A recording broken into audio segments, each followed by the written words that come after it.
Hey guys, welcome back to the channel. We're going to do a little bit of a different video today. It's been about a year and a half, almost 2 years since I did a rig walkthrough video. So we're going to go ahead and walk through this thing behind me, kind of give you an idea of what I've done, why I've done it, things that I probably would do different. But hopefully it gives you some ideas on what you can do for a sim rig, cost-wise, that sort of thing. We'll break down everything that I've spent on it so far. And maybe give you guys an idea on what it might take to get into iRacing yourselves.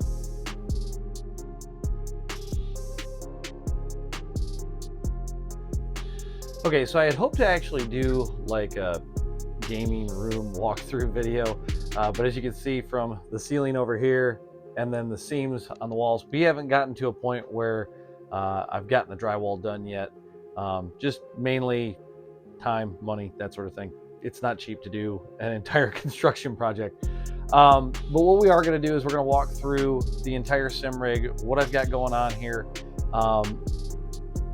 There's some things, and we'll talk about it, and I'll flash back to the other video points of things that I would have done differently, just from a time money standpoint. Like, there's always the question of, did I or should I have went a little bit different route, right? Like, should I have just gone profile rig right off the bat? Was it a good idea to do the wheel stand?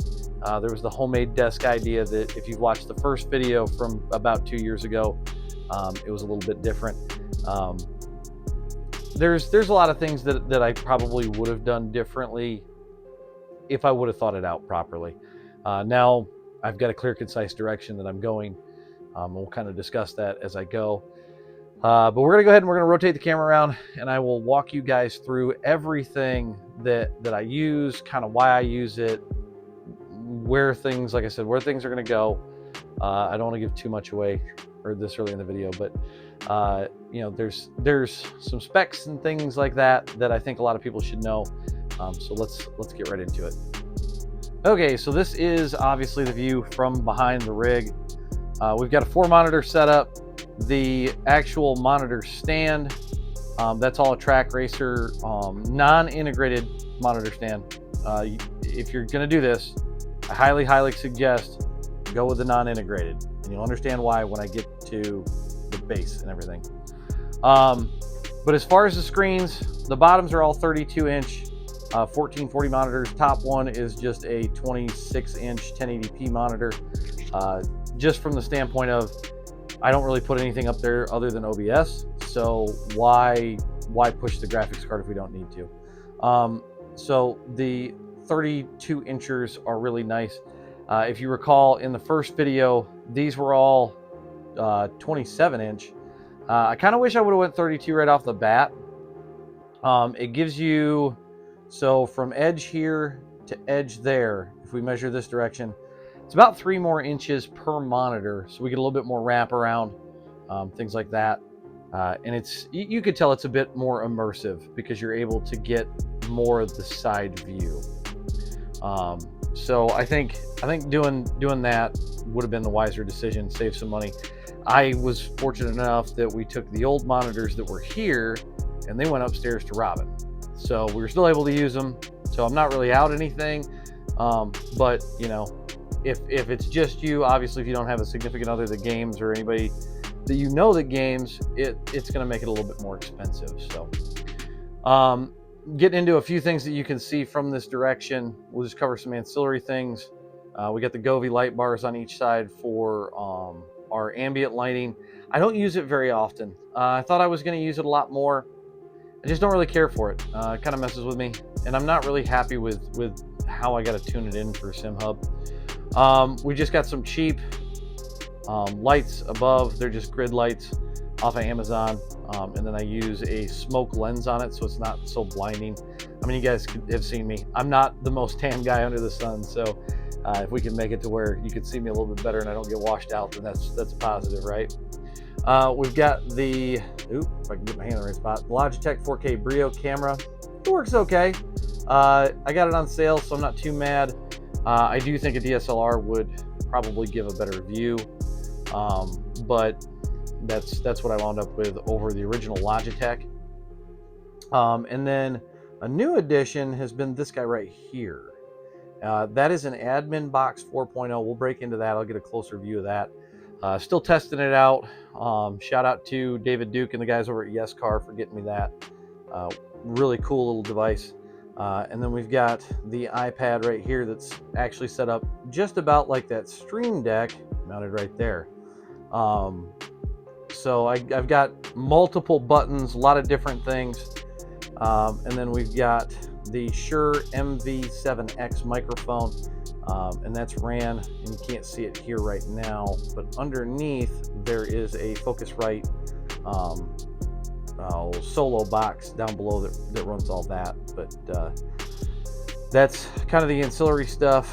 Logitech keyboard and mouse, just your run-of-the-mill $100 and some odd deal. But let's get a little bit closer, shall we? Okay, so now that we're actually down here in the rig, a few things of note before we get into this. Number one, take into consideration your height. I'm a very tall person, so anything that I can do to make a sim rig work for me is always a plus, right?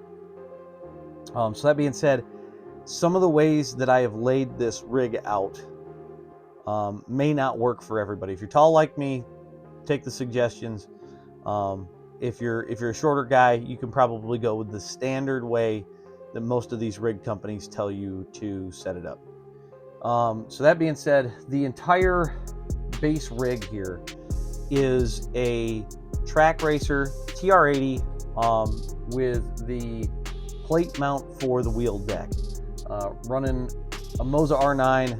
There's not a lot of options in mounts. They've got front mounts, and I wasn't really wild about it because my thing is if Moza wanted you to mount it off the front, they'd give you instructions on how to do it. They don't do that, and their mount structure is actually in the bottom. Now, that being said, you see that it says Moza down here. My wheelbase is inverted for one reason. With as tall as I am, you can see where my knees get to the base of that wheel mount. I had issues when I first set it up. It tells you to put the wheelbase on top of the deck, and my legs would smack into the metal plating here. So what I did is I inverted the wheelbase. We slid this completely up, which has made a world of difference in me getting into the rig. And then once I get in the rig, I slide the seat forward. The other thing that I did, and the reason that I did it, I like to be able to slide the seat back, so that way when I go to get out of the rig for the night, or if I just want to relax and sit here and play other games with the guys in the Discord, I can sit back, I can be a little bit more comfortable, and it's easier for me to get out, especially with the screen being right here. Again, tall, lanky, clumsy. I could see myself putting my head through one of these screens. So, you know, I'm able to keep the forward bars a little away from me, then slide up to it. So the way that it's set up is when the seat is all the way forward, I'm in the driving position, and then that way we're not banging around into all of this. So again, if you're a taller guy, might be a suggestion for you. And then I leave the pedal plate forward. You can't really see it, and I'll get a better view on it, but the pedal plate's about as forward as we can go with it, fairly level and flat. It's got a little bit of a tip just to kind of make the pedal faces on the Moza SRP pedals a little bit straighter up, so I have a little bit more control with it. Shifter mount, you know, we run it about normal height. This is a Fanatec Club Sport 2 or 1.5 shifter. I run it in sequential mode all the time. You guys have probably seen the videos where I've blown the car up trying to run it in H pattern, and it's just not a fun day. So rather than do that, we run it in sequential mode. Got a normal size Stream Deck, not the mini. So the normal Stream Deck here, I set it up with various buttons from race control to program stuff. The mount here, as well as any of my cable management stuff, my wheel mount that's over here, the arms for the Govee lights, and even the iPad mount all came from Sim Gadget off of Etsy. Really good place to get stuff. I'll put a link down in the description below. But it makes things just a little bit easier, especially with the cable management stuff. You click them in, you run your cables through them, which is really handy. Yeah, that's pretty much it for kind of the seating position. Now, I am still running the same Pontiac GXP seat. One thing that I did recently, it has you mount the seat mount bars flat. Being tall, you can imagine my legs come up before they come back down as we get to the pedals. I kept having issues with leg cramps and things like that, my thighs. So what we did is we brought the seat bars up. Pretty simple solution. I actually used some old bike parts to a bike that I don't even have anymore. We raised the bar up 1.5 inches with the motor mount plates. And really all you need is 2 screws and a singular bolt, and you can do whatever height you want. This was about 1.5 inches worth. Worked out really good, and then I actually shimmed the seat a little bit further with some washers to get the base to come up. Ever since then, that's really fixed the fatigue in my legs when sim racing, which I guess I never paid attention to, but now it's like I get done and I feel like $1 million. So something to be mindful of, and even if you're short, it may be something that you don't even realize. So take a look at that. Maybe your seat needs to be shimmed up to make yourself a little bit more comfortable as you race. But other than that, I've been pretty happy with the seat. I know a lot of guys that have gotten actual sim racing seats with their rigs, and they either fall apart or the foam's not good. Get yourself a good car seat. I know that sounds crazy, may sound hillbilly to some people, but your car is meant to be sat in for 8+ hours at a time, you know? And I'd rather be comfortable while I do this. I mean, we spend a lot of time in these rigs. It works out pretty well. So highly suggest that. We've got, like I said, the admin box here. This little thing's cool. And I'm going to go ahead and I'm going to grab the camera. I'm going to get you guys a little bit closer to this thing. And we're going to talk about that a little bit. Okay, so this is the admin box up close. I'm actually going to do a separate video on this guy later. And we're going to do an interview with Fish, the owner of admin box. So give me about a month. I should have something up for this. But he customizes them. It's got my name on it, got my number, which is really cool. And then all of these buttons help you do race control things. The number pads, so you can punch in the car number, then you'll hit enter, and then whatever you need to do for that driver. The clear all buttons, the yellows all work without entering a car number.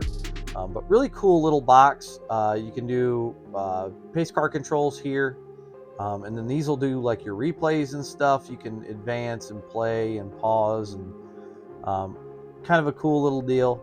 So, you know, check these guys out. These are about I think about $195.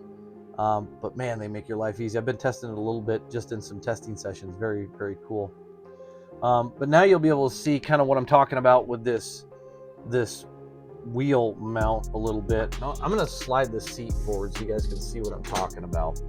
So once I'm in rig, yeah, my knees are kind of close to it, but I'd rather have this away because this has a really sharp edge to it.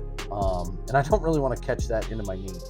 I'd much rather, you know, be able to kind of, we're a little close with my knees. You know, it's not terrible. It's manageable. And then it gives me great angle down to the pedals. Like I said, SRP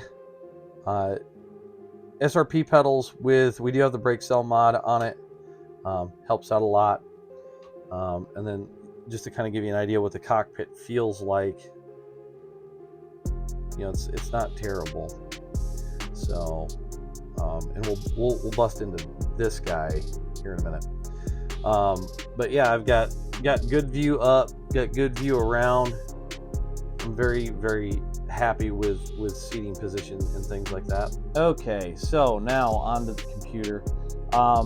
This is actually kind of a new build, kind of not of a new build, and I'll kind of explain here.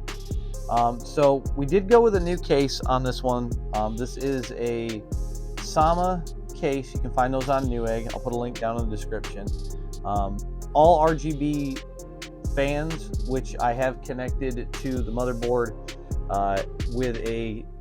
and I'll explain the colorings here in just a minute, but it's got a Corsair 3-fan cooler in it, an ASUS Z790 motherboard, DDR5 at 6,000 megahertz, 64 gigs, just 2 sticks right now, with my 4070 Ti from the recent build.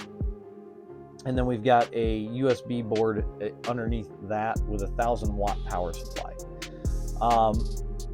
So you're probably thinking, okay, new build, what's so new about it? We did do a new motherboard, we did do a new cooler, and obviously the case is new. I want to get something that vented a little bit better. But the coloring, as you'll see, the RAM currently is blue, and the rest of it's green. Now, if this thing is under 40 degrees Celsius, everything will turn blue inside of it. If it's over 40 degrees Celsius, it'll turn green. If it hits over, I believe it's 60 or 70, you'll see it turn red.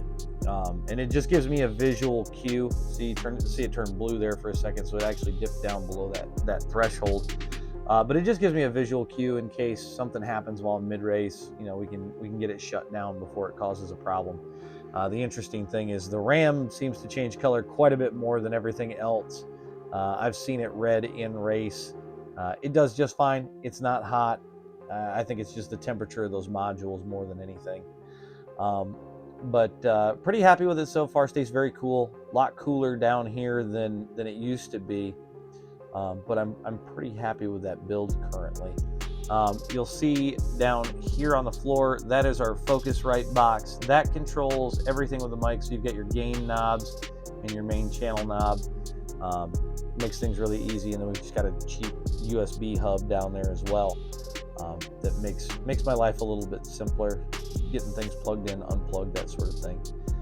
But I got that case for about 89 bucks on sale, which was really nice. And then that motherboard we picked up after the Sim Gaming Expo at the Chicago Micro Center. I got that on sale. It was a $200 board. I got it for about 100 bucks.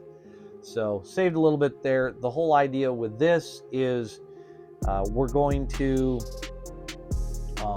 move to a 40 or a 5090 here in the next few months. That 4070 that you see there, that's going to go into Robin's computer, and we'll have a 5090 hopefully here really soon. So we'll bring you guys the best broadcasting we can bring, as well as some. It'll probably definitely improve some of the in-game when I'm racing myself. So just a way to make things look a lot better, a lot cleaner. So that's pretty much a tour around the rig and what I've done so far, obviously, since that last one. A couple of things that I'm going to do here in the near future as we get the rest of this entire room finished. We'll probably put this thing up on casters. I know that's one thing that I really want to do, at least for the rig, and something I talked about at the start of the video. The thing that I have noticed, I used to have 2 dogs. We're down to 1 now, unfortunately. And the hardest part is making sure that it's clean underneath this thing. You know, the dog that we currently have sheds, but not as much as the German Shepherd that I had. So it's funny. It kind of sneaks up on you. So think about that when you're kind of laying out your whole rig. I mean, my pedals get just absolutely dusty weekly. So make sure that you've got a way to easily clean it. Like, I'm probably actually going to rotate this rig out of this corner because it just makes it a bear to try to clean the pedals or get to any of that stuff. So, you know, the other thing is if you play a lot of other games and you really want to get invested in this sim rig, I mean, into the profile alone, the stand was about $650, and if I remember right, the rig was on sale at $500. So if that is in your plan, and you plan to play other games, set it up to where you can make it comfortable when you're not playing in the rig in sim. You know, so if you play golf to cool down after a while after doing some racing, or, you know, some Phasmophobia, Wreckfest, anything like that, make it to where you can use it for more than just sim racing. I would probably say that. The other thing is we all hear the saying, buy once, cry once. We all take it kind of as a joke because it's like, we're just going to go spend this money. But I think ultimately what I've learned in this whole process is, while that statement's kind of funny, it's also kind of right. You know, I've made a lot of mistakes with laying things out. I had the 27s. I wished I would have went bigger. I'm glad I finally did go bigger. And again, these are refurb monitors. I did not buy new. Same with the last video. I did not buy new monitors to go to 32s or refurbished from ACER. You know, do it in a smart way. I'm not saying go broke to build something like this. Like that's just crazy. But like if you've got a desk, you're like, hey, I want to go triple monitors. Go get some refurb monitors, because monitors don't last forever. They're a deprecating asset, right? You know, plan your moves properly. You know, obviously if you went triples, your next step is going to be a monitor stand or something of that nature. Do it accordingly. The other reason I said go with a separate monitor stand. It makes it easy to get this rig out of here, and I don't have to worry about lugging these monitors around. Or if I want to reorient the room, I can do it without taking all of this apart. Me and my stepson can move this pretty quickly. I think the last time I moved it from the wall that's actually behind where I'm shooting, I think it took us maybe 20-30 minutes to get it moved. Then I had to wire everything back up. So nothing super crazy, but you know, plan it out. Know the space that you're going to put it into. Like if you don't have 6 foot wide by about 6 foot deep, you probably don't have room for it. I'll just say that. Like I'm lucky. I have my office in the basement that's all to myself. So I do have room. Eventually I'm going to do something like this for Robin, because I do think she'd enjoy this as a layout for gaming as a whole. And she doesn't have to take things apart, right? So the other thing is probably get your wife's approval. My wife thankfully lets me do a lot of crazy things, and she doesn't tell me no very often. So thank you, dear.